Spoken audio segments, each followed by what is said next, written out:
1장 하나님의 뜻에 따라 그리스도 예수의 사도로 부르심을 받은 나 바울과 형제 소스데네는 고린도에 있는 하나님의 교회와 그리스도 예수 안에서 거룩하게 된 사람들에게 이 편지를 씁니다. 여러분은 방방곡곡에서 우리 주 예수 그리스도의 이름을 부르는 모든 사람들과 함께 거룩한 사람으로 부르심을 받았습니다. 예수 그리스도는 우리의 주님이시며 또한 이 모든 사람들의 주님이 되십니다. 하나님 우리 아버지와 주 예수 그리스도께서 여러분에게 은혜와 평강을 주시기를 바랍니다.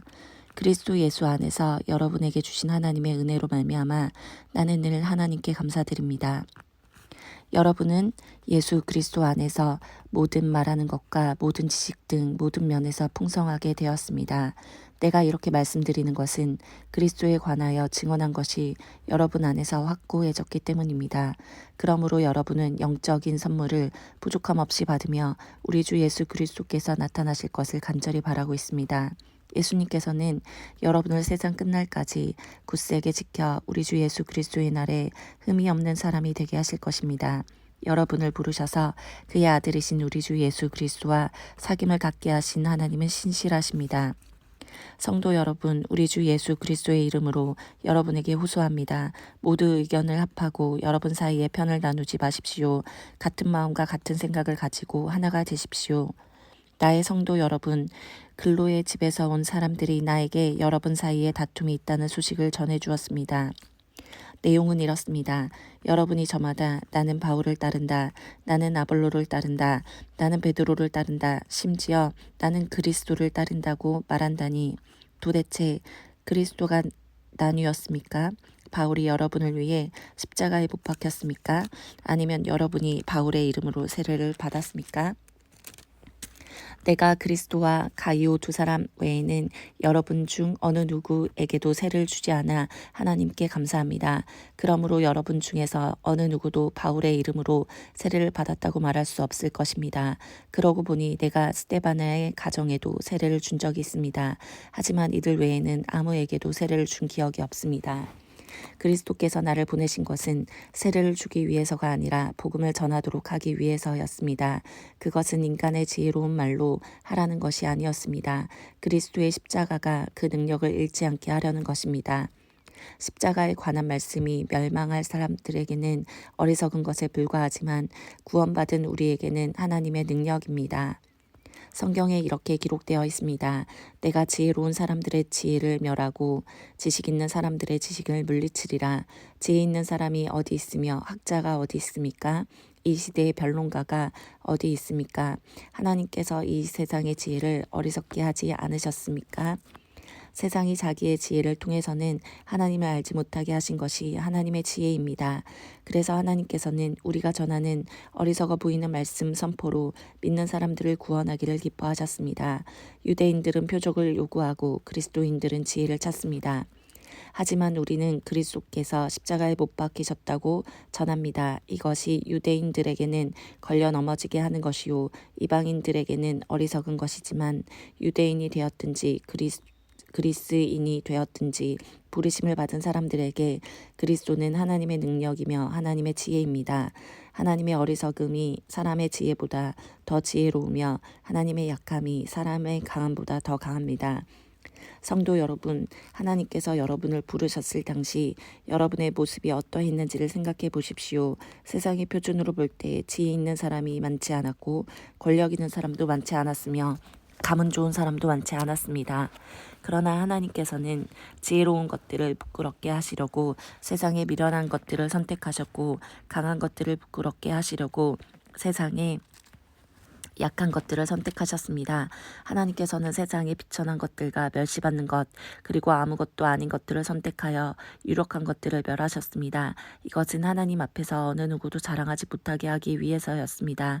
그러나 여러분은 이러한 하나님에게서 나서 예수 그리스도 안에 있게 되었습니다. 예수님은 하나님께로부터 오는 우리의 지혜와 의와 거룩함과 구속이 되셨습니다.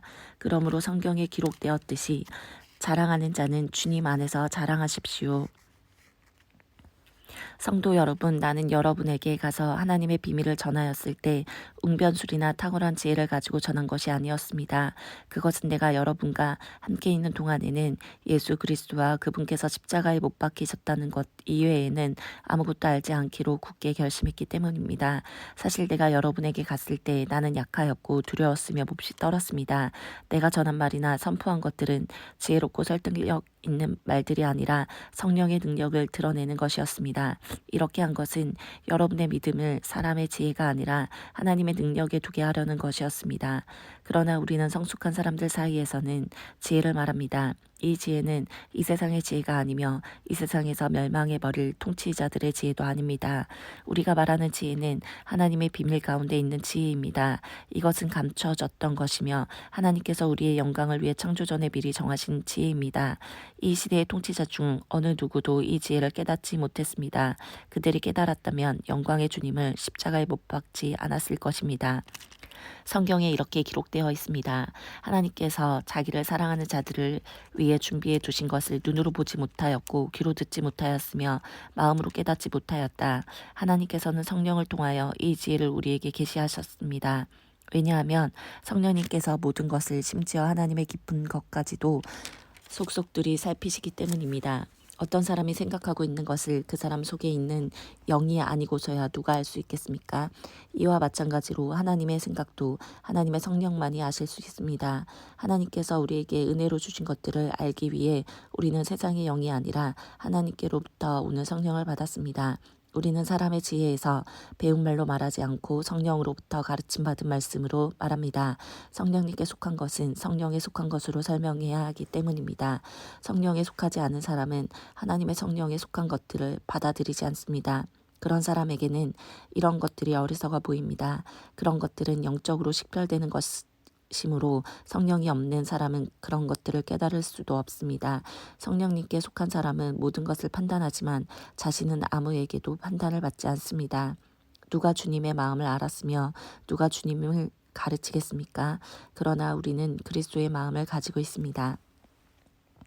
성도 여러분, 이전에 나는 성령에 속한 사람에게 말하듯이 여러분에게 할 수가 없어서 세상에 속한 사람을 대하듯, 다시 말해서 그리스도 안에서 어린아이를 대하듯 말할 수밖에 없었습니다. 그때 나는 여러분에게 단단한 음식이 아니라 우유를 먹였습니다. 여러분이 단단한 음식을 먹을 준비가 전혀 되어 있지 않았기 때문인데 지금도 여전히 받을 준비가 되어 있지 않습니다. 여러분은 아직도 세상에 속해 있습니다. 시기와 다툼이 여러분 안에 있으며 이것이 바로 세상에 속한 것이고 세상 사람들처럼 행동하는 것이 아닙니까? 어떤 사람이 나는 바울파다라고 말하자 다른 사람은 나는 아볼로파다라고 말하고 있으니 세상에 속한 사람이 아니면 무엇이겠습니까? 도대체 아볼로가 무엇이고 바울이 무엇입니까? 나나 아볼로나 여러분을 믿도록 하고 주님께서 각 사람에게 할 일을 맡기셔서 일하는 일꾼에 불과합니다. 나는 씨앗을 심었고 아볼로는 물을 주었으나 자라게 하시는 분은 하나님이십니다. 그러므로 심는 사람이나 물을 주는 사람은 아무것도 아니지만 자라게 하시는 분인 하나님은 중요합니다. 심는 사람과 물 주는 사람은 하나님의 목적 때문에 일을 합니다. 각 사람은 자기가 수고만큼 보수를 받을 것입니다. 우리는 하나님의 동역자요. 여러분은 하나님의 밭이며 하나님의 건물입니다. 나는 하나님께서 내게 주신 은혜대로 유능한 건축가처럼 기초를 놓았습니다. 하지만 다른 사람들은 그 위에 건물을 세우고 있습니다. 그러나 각 사람은 이 기초 위에 어떻게 건물을 세워야 할지 주의해야 합니다. 아무도 이미 놓여있는 기초 외에 다른 기초를 놓을 수 없습니다. 왜냐하면 그 기초는 예수 그리스도이시기 때문입니다. 어떤 사람이 이 기초 위에 금이나 은이나 보석이나 또는 나무나 풀이나 집 등을 이용하여 건물을 세울 것인데 각 사람이 일한 성과가 드러나게 될 것입니다. 그날은 불로 나타나기 때문에 일한 것이 밝히 드러날 것입니다. 그래서 그 불이 각 사람의 한 일을 검증할 것입니다. 어떤 사람이 세운 것이 그대로 남아있으면 그는 보수를 받을 것입니다. 그가 세운 것이 다 없어져 버리면 그는 손실을 입게 될 것입니다. 그러나 그 사람은 자신은 마치 불을 거쳐서 살아온 것 같은 구원을 받을 것입니다. 여러분은 자신들이 하나님의 성전인 것과 하나님의 성령께서 여러분 안에 계신다는 사실을 알지 못합니까? 누구든지 하나님의 성전을 멸하면 하나님께서 그 사람을 멸하실 것입니다. 그것은 하나님의 성전을 거룩하며 여러분 자신이 바로 그 성전이기 때문입니다. 자신을 속이지 마십시오. 여러분 중에 어떤 사람이 이 세상의 표준에 따라 자신이 지혜 있는 사람이라는 생각이 들거든 진정 지혜 있는 자가 되기 위해서 어리석은 사람이 되십시오. 이 세상의 지혜는 하나님께서 보시기에 어리석은 것입니다. 그것은 성경에 하나님께서 지혜 있는 자들을 자기께에 빠지게 하신다고 기록되어 있으며 또한 주님께서는 지혜 있는 자들의 생각이 헛되다는 것을 아신다고 기록되어 있기 때문입니다. 그러므로 아무도 사랑과 관련하여 자랑하지 마십시오. 모든 것이 여러분의 것입니다. 바울이나 아볼로나 게바나 세상이나 생명이나 죽음이나 현재 일이나 장래 일이나 할 것 없이 모든 것이 다 여러분의 것입니다. 그리고 여러분은 그리스도의 것이며 그리스도는 하나님의 것입니다. 이처럼 여러분은 마땅히 우리가 그리스도의 일꾼이요 하나님의 비밀을 맡은 관리자로 생각해야 합니다. 맡은 사람에게 더 없이 요구되는 것은 충성입니다. 나는 여러분에게 판단을 받든지 세상 법정에서 판단을 받든지 전혀 개의치 않습니다. 심지어 나 스스로도 나를 판단하지 않습니다. 나는 양심에 걸리는 것이 조금도 없습니다. 그렇다고 해서 내가 흠이 없다는 말은 아닙니다. 나를 판단하시는 분은 주님이십니다. 그러므로 여러분은 때가 되기 전에는 아무것도 판단하지 말고 주님께서 오실 때까지 기다리십시오. 주님께서 어둠 속에 감추어진 것들을 밝히 나타내시며 사람들의 마음 속에 있는 생각까지 드러내실 것입니다. 그때 각 사람은 하나님에게서 칭찬을 받을 것입니다. 성도 여러분, 나는 여러분을 위해 건축가 이야기와 사역자에 관한 이야기를 나 자신과 아볼로에게 적용하여 말하였습니다. 이렇게 한 것은 여러분에게 기록된 말씀의 범위 이상을 벗어나지 마라는 말의 의미를 배우게 하기 위함입니다. 그러므로 여러분은 어느 한 사람은 치켜 세우고 다른 사람은 깔보는 일을 하지 마십시오.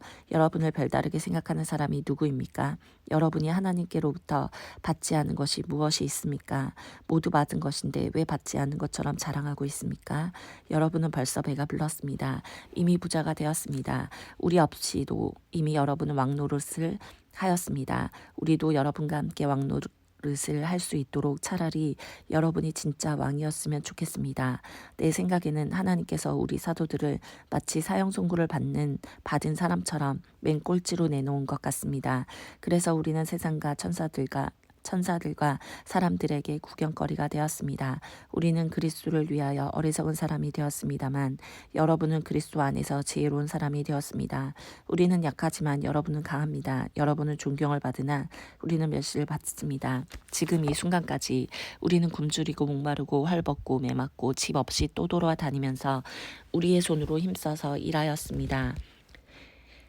우리는 저주를 받지만 축복해 주시고 핍박을 당하여도 참고 인내하며 모욕을 당하여도 다정한 말로 대답하였습니다. 바로 이 순간까지 우리는 세상의 쓰레기와 만물의 찌꺼기가 되었습니다. 여러분을 부끄럽게 하려고 이 글을 쓰고 있는 것이 아닙니다. 오히려 여러분을 내 사랑하는 자녀로 생각하여 훈계하기 위해 쓰고 있습니다.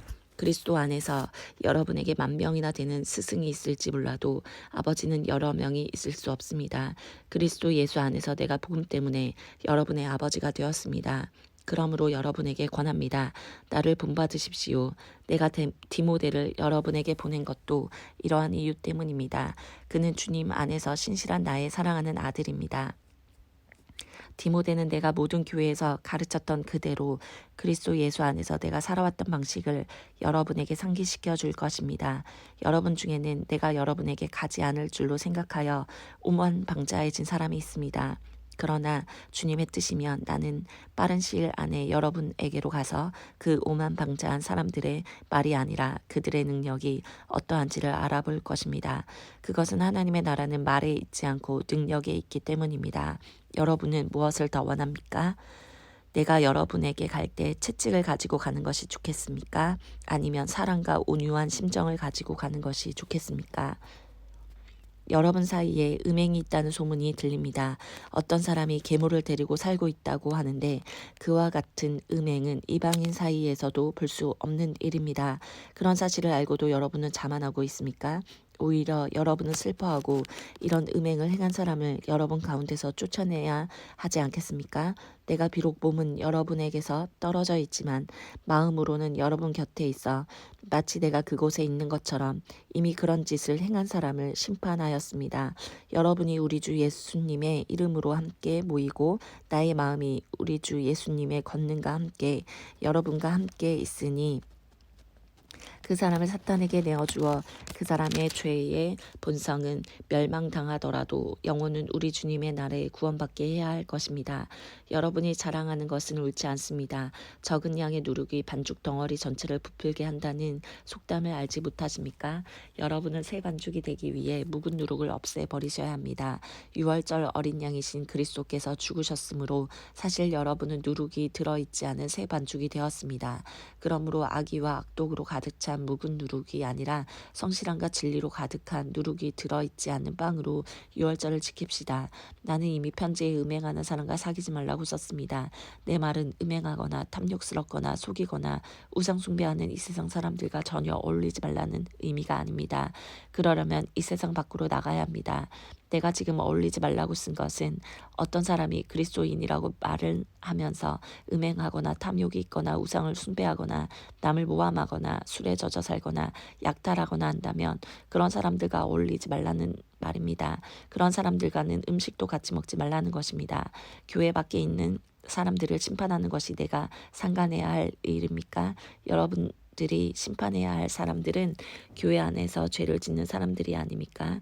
하나님께서는 교회 밖에 있는 사람들을 심판하실 것입니다. 여러분 중에서 악한 자를 쫓아내십시오.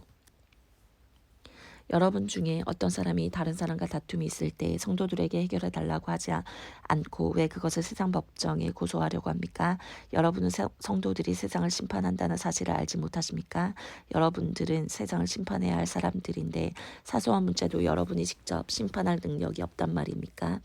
우리가 천사들을 심판한다는 사실을 알지 못하십니까? 하물며 이 세상의 사소한 일들이야 어떻겠습니까? 그런데 이런 일상적인 문제로 다툼이 일어날 때 여러분은 왜 교회에서 멸시하는 세상 사람들을 재판관으로 앉히는 것입니까? 나는 여러분을 부끄럽게 하려고 이 말을 하는 것입니다. 아니, 여러분 중에는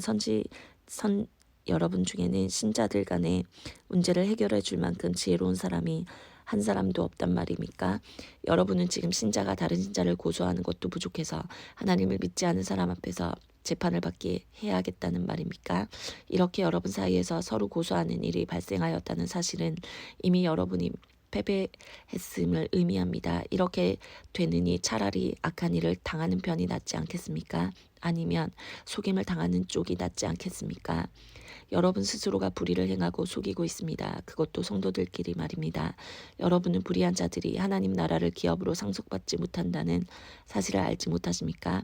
속지 마십시오. 음행하는 사람이나 우상 숭배하는 사람이나 간음하는 사람이나 남자로서 몸을 파는 사람이나 동성연애를 하는 사람이나 도적질하는 사람이나 탐욕이 가득한 사람이나 술에 젖어 사는 사람이나 모함하는 사람이나 약탈하는 자들은 하나님의 나라를 기업으로 상속받지 못할 것입니다. 여러분 중에 여기에 속한 사람들이 있었습니다. 그러나 여러분은 우리 주 예수 그리스도의 이름과 우리 하나님의 성령으로 씻음을 받고 거룩해졌으며 의롭다함을 받았습니다. 내게는 무엇이든지 할 수 있는 자유가 있다. 이것은 여러분이 내세우는 표어입니다. 맞습니다. 하지만 모든 것이 다 유익한 것은 아닙니다. 내게는 무엇이든지 할 수 있는 자유가 있다고는 하지만 나는 어떤 것에 의해서도 제지를 받지 않을 것입니다. 음식은 배를 채우기 위해 있고 배는 음식을 먹기 위해 있다. 이것도 여러분이 내세우는 표어입니다. 그러나 하나님께서는 언젠가 이 모든 것을 필요 없게 만드실 것입니다. 우리 몸은 음행을 위해 있는 것이 아니라 주님을 위해 있으며 주님은 우리 몸을 위해 계십니다. 하나님께서 주님을 살리셨으니 그분의 능력으로 장차 우리도 살리실 것입니다. 여러분의 몸이 그리스도의 지체인 것을 알지 못하십니까? 그렇다면 내가 그리스도의 지체를 떼어내 창녀와 한 몸으로 만들 수 있겠습니까? 그럴 수 없습니다. 창녀와 결합하는 사람은 창녀와 한 몸이 된다는 것을 알지 못하십니까? 성경에 두 사람이 한 몸이 될 것이다라고 기록되어 있습니다. 하지만 주님과 연합하는 사람은 주님과 영적으로 하나가 됩니다. 음행을 멀리하십시오. 사람이 짓는 모든 죄들은 몸 밖에서 일어나는 것이지만 음행하는 사람은 자신의 몸에 죄를 짓는 것입니다. 여러분의 몸은 하나님께 받은 것이며 여러분 안에 거하시는 성령의 성전이라는 사실을 알지 못하십니까?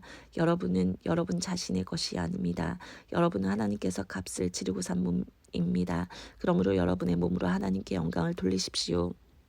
이제 여러분이 내게 보낸 편지에 사람이 결혼하지 않는 편이 더 낫다고 한 내용에 대해 말씀드리겠습니다.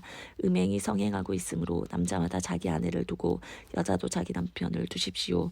남편은 아내에게 혼인의 의무를 다하고 아내도 남편에게 그렇게 하십시오. 아내의 몸은 자기 것만이 아니라 남편의 것이기도 하며 남편의 몸도 자기 것만이 아니라 아내의 것이기도 합니다. 남편과 아내는 서로 합의하여 기도에 전념하기 위해 얼마 동안 떨어져 있는 경우를 제외하고는 서로 떨어져 있지 마십시오.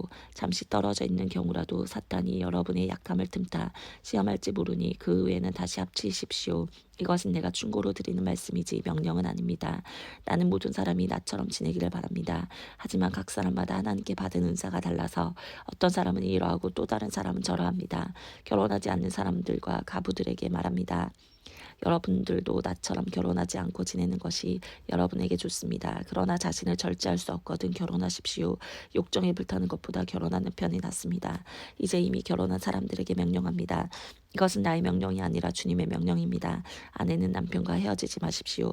남편과 헤어지는 일이 있게 된다면 결혼하지 말고 그대로 혼자 지내든지 아니면 전 남편과 다시 합쳐야 합니다. 남편 역시 아내를 버려서는 안 됩니다. 그 외에 사람들에게 말합니다. 이것은 주님의 말씀이 아니라 내 생각입니다. 어떤 남자 신자에게 믿지 않는 아내가 있는데 그 아내가 남편과 함께 살고 싶어하면 그 아내를 버려서는 안 됩니다. 어떤 여자 신자에게 믿지 않는 남편이 있는데 그 남편이 아내와 함께 살고 싶어하면 그 남편을 버려서는 안 됩니다. 그것은 믿지 않는 남편이 아내를 통해 거룩해지고 믿지 않는 아내가 남편을 통해 거룩해지기 때문입니다. 그렇지 못하다면 여러분의 자녀도 깨끗하지 못할 것입니다. 하지만 여러분이 보시다시피 여러분의 자녀는 거룩합니다.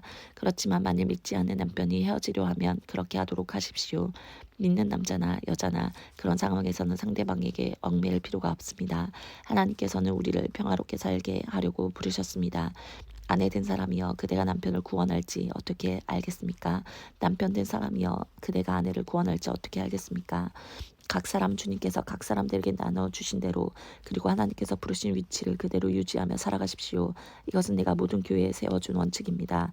부르심을 받았을 때 이미 할례를 받은 사람이 있다면 할례 받은 표시를 없애려 하지 마십시오. 그러나 부르심을 받았을 때 할례를 받지 않는 사람이 있다면 할례를 받으려 하지 마십시오. 할례를 받았느냐 받지 않았느냐 하는 것은 아무것도 아닙니다. 하나님의 계명들을 지키는 것이 중요합니다. 각 사람은 하나님께서 그를 부르셨을 때의 상태 그대로 살아가십시오. 노예였을 때 부르심을 받았습니까? 그것 때문에 마음 상해하지 마십시오. 그러나 혹시 자유를 얻을 기회가 생기면 그 기회를 활용하십시오.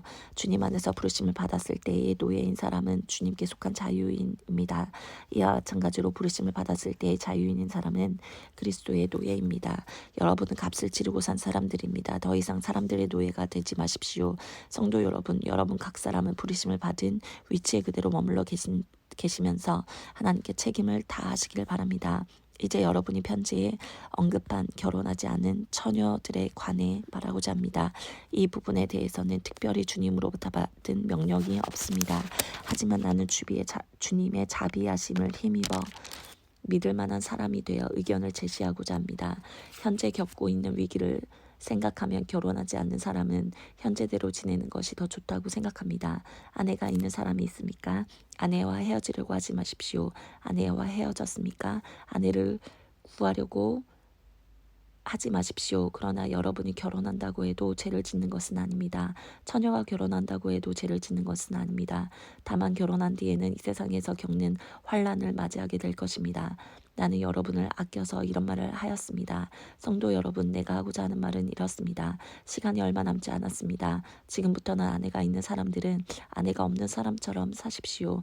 우는 사람은 울지 않는 사람처럼, 기쁨에 넘친 사람은 기쁘지 않는 사람처럼, 물건을 사는 사람은 자기가 산 것처럼 가지고 있지 않은 사람처럼 사십시오.